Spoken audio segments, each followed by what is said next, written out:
اللہ تعالیٰ اپنی بارگاہ میں قبول فرمائے، اللہ تعالیٰ اپنی بارگاہ میں قبول فرمائے۔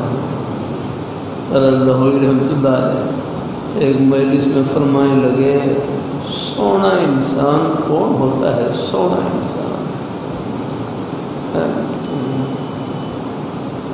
سونی چیز کون سی ہوتی ہے؟ سونی چیز ہاں اللہ تعالیٰ اپنی مہربانی فرمائے۔ پھر خود ہی فرمانے لگے، سونی چیز وہ ہوتی ہے کہ جس مقصد کے لیے وہ چیز پیدا کی گئی ہے، اگر وہ اس مقصد کو پورا کرنے میں لگی ہوئی ہے تو وہ سونی ہو جاتا ہے۔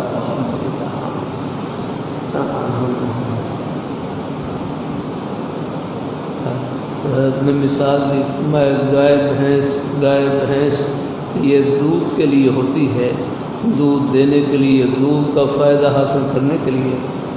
اگر گائے بھینس دودھ دے رہی ہے تو وہ مالک کے لیے سونی ہو جاتا ہے، اور اگر دودھ نہ دے تو پھر وہ مالک کے نزدیک ہیں، ہاں پھر اس کی ہے پتنی ہے جاتا، ہاں پھر آپ دیکھ لیں، پھر وہ پھر وہ عیسائی کے حوالے کر دیتے ہیں ہاں۔ مقام پر فرمانے لگے کہ ہر چیز کو اپنی پیدائش کا مقصد معلوم ہے۔ ہاں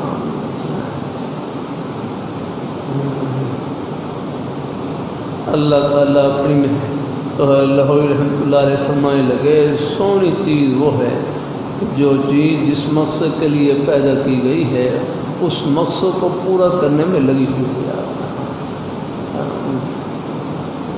پھر فرمانے لگے کہ ہمیں اللہ تعالیٰ نے پیدا کیا ہے، پیدا کرنے والی ذات اللہ تعالیٰ کی ہے۔ ہم بھی اللہ میاں سے پوچھیں کہ یا اللہ تو نے ہمیں کس مقصد کے لیے پیدا کیا ہے؟ ہاں فرمانے لگے، ماں باپ بناتے تو کوئی بے اولاد نہ ہوتا یا پیدا کرنے والی ذات اللہ تعالیٰ کی ہے۔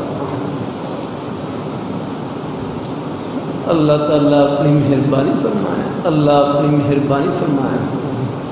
تو اللہ تعالیٰ نے ہماری پیدائش کا مقصد بیان کیا، وَمَا خَلَقْتُ الْجِنَّ وَالْإِنسَ إِلَّا لِيَعْبُدُونَ، کہ میں نے جن و انس کو اپنی بندی کے لیے، اپنی اطاعت اور فرما برداری کے لیے پیدا کیا ہے۔